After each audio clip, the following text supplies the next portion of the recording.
The Doshas, a superpower lens, part 2 of 3. The 3 doshas are energies that manifest in our minds and our bodies.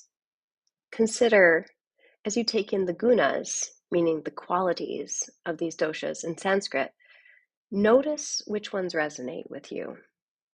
Do any of the following gunas or qualities describe your body? How about your mental tendencies? We'll start with vata. The elements of air and ether make up vata dosha. The gunas for vata dosha are rough, dry, clear, mobile, light, cold, and subtle.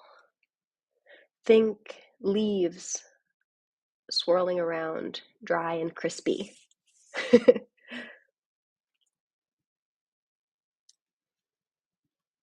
Pitta dosha, predominantly fire and also water.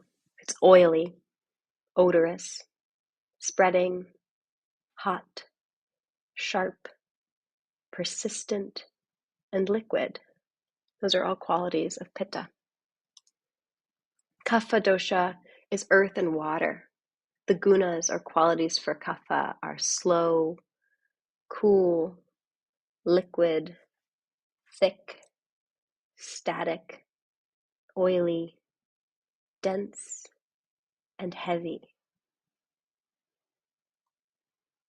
So when we're thinking about Ayurveda, we want to keep in mind 2 essential principles. One being like increases like, and the other being opposites balance each other. And this can look like when we're out of balance, we crave what will keep us out of balance. A perfect example is if you're used to eating a lot of sugar, you're going to want to keep eating sugar because your gut is oriented towards that. And a lot of other things in our physiology are going to be oriented towards that. But that isn't necessarily what's going to bring us into balance. Similarly, alcohol will have that tendency to pull us into drinking more and more, even though our health and our mental health may suffer. Just 2 examples, take it or leave it. Alternatively, opposites balance each other. If you're cold and you want to get warm, what are you going to gravitate towards? Heat. So if you're overwhelmed, you want to gravitate towards something that will ground you, settle you, and focus you. So let's move into how to balance the different doshas. With these 2 concepts in mind, like balances like, or like increases like, and opposites balance each other, we're looking at vata. Vata dominant people tend to be creative, changeable, and can easily be overwhelmed. Vata is expansive and quick. So if we want to balance vata, think grounding. Think downward movement.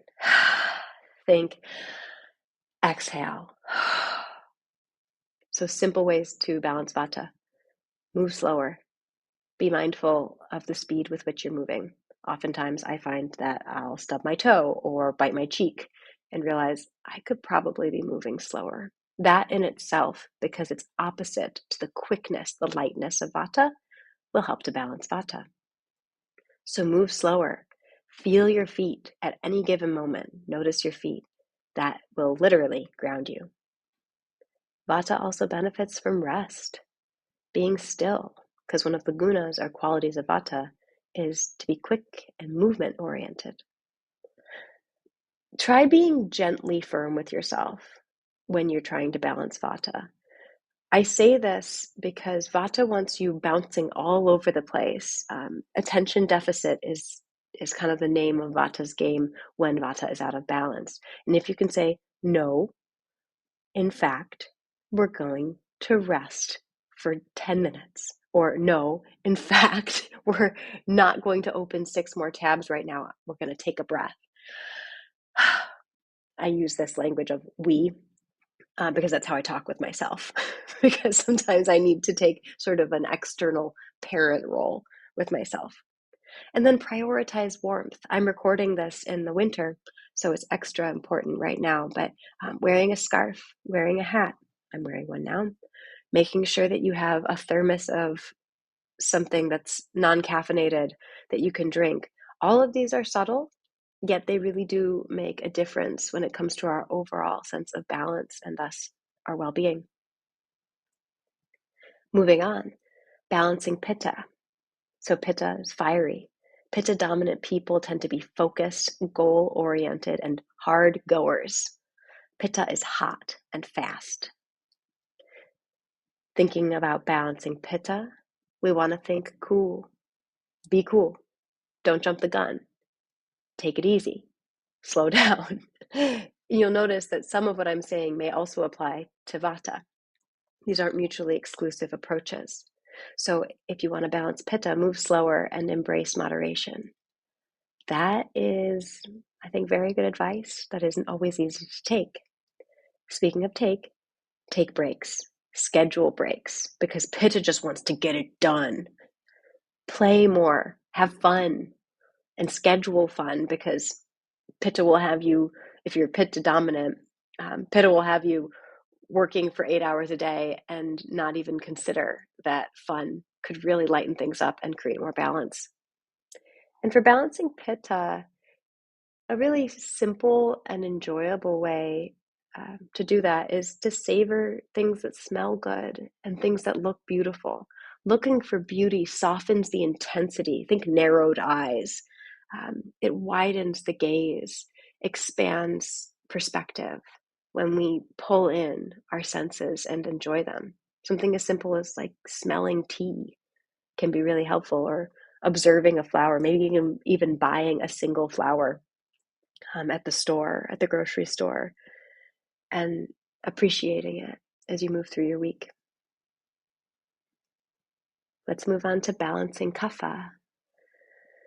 So kapha is muddy. That's how I think of it. It's an object at rest stays at rest energy. So kapha dominant people tend to be steady, grounded, nurturing, and they love routine. Vata people, on the other hand, need routine and tend to despise it, or at least have a hard time with it, speaking from personal experience here. Kapha people can also be slow and lethargic, and those are indicators that kapha is out of balance. And so in order to balance kapha, think movement. You want to start, it might be obvious at this point, I'm not sure, but you want to be pulling vata energy in when you're experiencing kapha. So opposites balancing each other out. So vata is movement oriented, kapha is stuck. To balance kapha, think move. Change up your routine. Bring movement into your morning, breath especially. So add stimulating pranayama, breath work. If you know breath of fire, or you want to look it up, that's a great one for kapha. And then try something new, because kapha people are like, no, I'm good. I got my routine. I've been in it for 5 years. To balance kapha, set your sights on something new. Explore. If you want to learn more about Ayurveda, you can reach out to me. If you have not had an opportunity to attend this in-person event on March 1st in Rochester, New York, Haudenosaunee land, there are other opportunities to learn more about Ayurveda. So check it out and get in touch at withadair.com. Thanks for listening.